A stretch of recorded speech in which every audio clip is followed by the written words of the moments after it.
J'avais un ancien outil des chômeurs avec des dents de 60 cm de haut, mais qui avait un galbe trop courbé. On avait beaucoup de relevés de pierres. Bonjour les agris, merci à notre partenaire qui nous permet de faire la vidéo que vous allez voir. Je vous mets un lien dans la description si vous souhaitez en savoir un peu plus. Allez, on y va. Aujourd'hui, je me rends à Cromières où la Chambre d'agriculture présente du matériel. On va parler charrue et des chômeurs.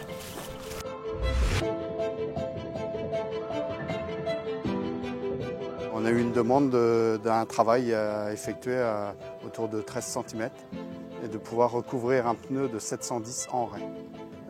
C'est la seule charrue où on peut travailler à faible profondeur, recouvrir un pneu de 710 et en conditions humides, comme là on vient de sortir d'un hiver relativement humide. En fait, on avait un rendu labour qui était très propre, dans le sens où le verse à gauche et le verse à droite s'épousaient bien. Et donc après, pour tout ce qui est semis, c'est relativement favorable à travailler.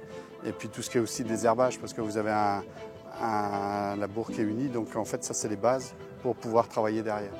À la limite, une année, tu laboures un peu plus profond pour mettre certaines graines en dormance. Une année d'après, tu regères avec des labours plus faibles, de façon à retravailler et puis d'essayer d'éliminer au fur et à mesure le stock de mauvaises graines qu'il y a dans le sol. Là, ce versoir-là, on peut travailler à moins de 13, mais nous, on certifie 13 sans problème, sur sol non travaillé. Et après, vous pouvez éventuellement labourer à 15, 20 ou 25 si vous voulez, c'est le même versoir. Ce type de charrue-là, c'est la plus petite chez nous. Là, vous voyez, il traîne ça avec un 120, 130 chevaux en terre facile.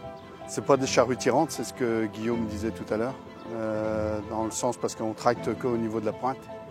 Et donc on n'a pas 40 cm à emmener de bande emmenée.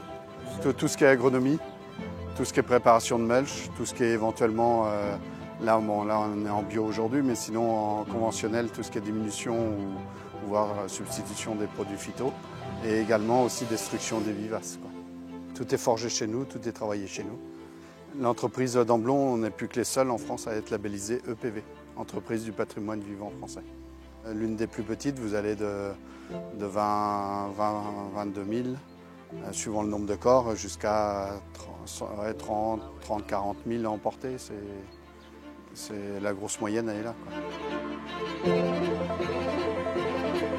On a fait un achat suite à quelques vidéos YouTube qu'on avait vues. Donc c'est la chaîne Sam Agriculteur Indépendant qui avait des bons critères techniques sur cet outil.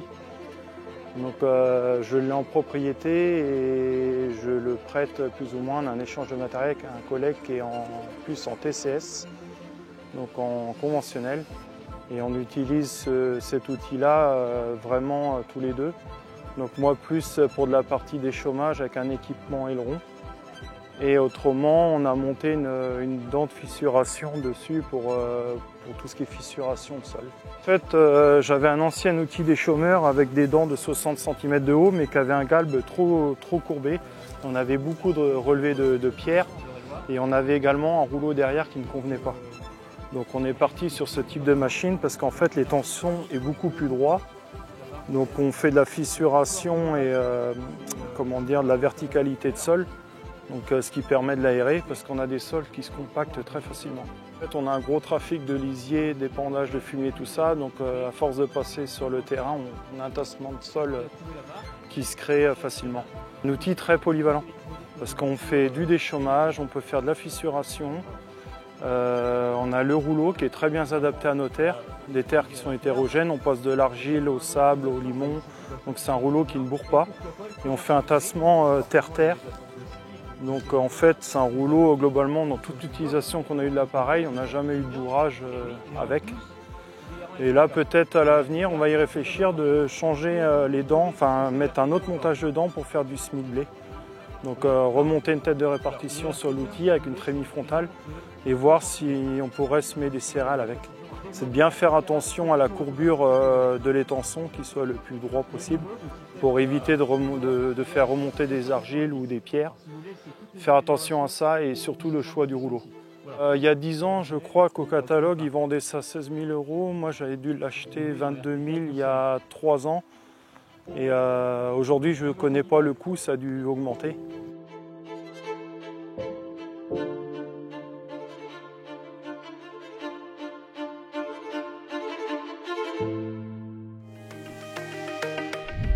Et voilà, c'est terminé, mais vous pouvez voir d'autres vidéos en cliquant juste ici, vous soutenir gratuitement notre chaîne en vous abonnant et en cliquant juste là.